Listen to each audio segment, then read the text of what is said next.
యాత్ర 2 ఇది ఒక కుట్రలు, కుతంత్రాలు, మోసాలు, అవమానాలు, కష్టాలు తెలియని ఒక ముఖ్యమంత్రి తనయుడు కోట్లాది మంది హృదయాలను గెలుచుకొని ఒక జననేతగా ఎదిగినటువంటి చిత్రం. ఒక మూవీ అనగానే మనకి బేసికల్ గా గుర్తొచ్చేది విలన్, హీరోస్ మాత్రమే. ఇక్కడ 100% హీరో, రియల్ హీరో గానీ, రియల్ హీరో గానీ. ఇన్ఫాక్ట్ రియల్ హీరో జీవా గారు అయ్యుండొచ్చు కానీ మేము చూసినంత సేపు కూడా ఆయనలో మా జగన్మోహన్ రెడ్డి గారిని చూసేటట్టు ఆయన వ్యక్తిత్వం గానీ, ఆయన మేనరిజం గానీ ఇమిడిపోయి ఉన్నాయంటే ఆశ్చర్యం కలిగిస్తుంది. అంత బాగా నటించారు ఆయన. 100% హీరో ఎవరు అనగానే జగన్మోహన్ రెడ్డి గారే అని అందరూ అంటారు. ఎందుకంటే ఈ రోజున 151 సీట్లు ఎవరూ ఊహించిన రీతిలో ఎంతో మెజారిటీతో గెలుచుకున్న ఈ స్థానంలో అందరు ప్రజల గుండెల్లో ఉన్నారంటే ఆయన హీరో అనే అనాలి కదా. ఇకపోతే విలన్. ఈ సినిమాలో చంద్రబాబు నాయుడు గురించి గంటలు చూపించలేదు, పదే చూపించలేదు. కేవలం ఒకే ఒక్క డైలాగ్ తో చంద్రబాబు గారి క్యారెక్టర్ ను మొత్తం చూపించారంటే ఆశ్చర్యం. అదేంటంటే రాజకీయాల్లో ఉంటే విలువలు, సిద్ధాంతాలు పాటించాల్సిన అవసరం లేదు అని చెప్పారు. అంటే వెన్నుపోటు పొడవు అని చక్కగా డైరెక్ట్ గా చెప్పేశారుగా ఆయన. ఇది ఆయన క్యారెక్టర్. అలాగే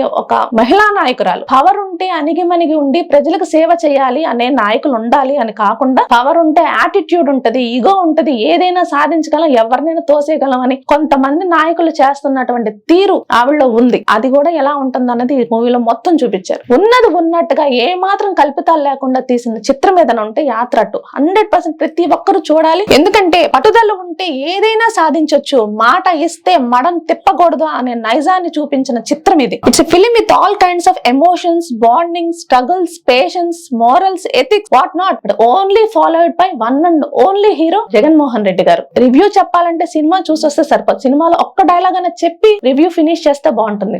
సో పిల్లిని తీసుకెళ్లి అడవిలో వదిలినా అది పిల్లే అవుతుంది సార్. పులిని తీసుకెళ్లి బోన్లో పెట్టినా అది పులే అవుతుంది సార్.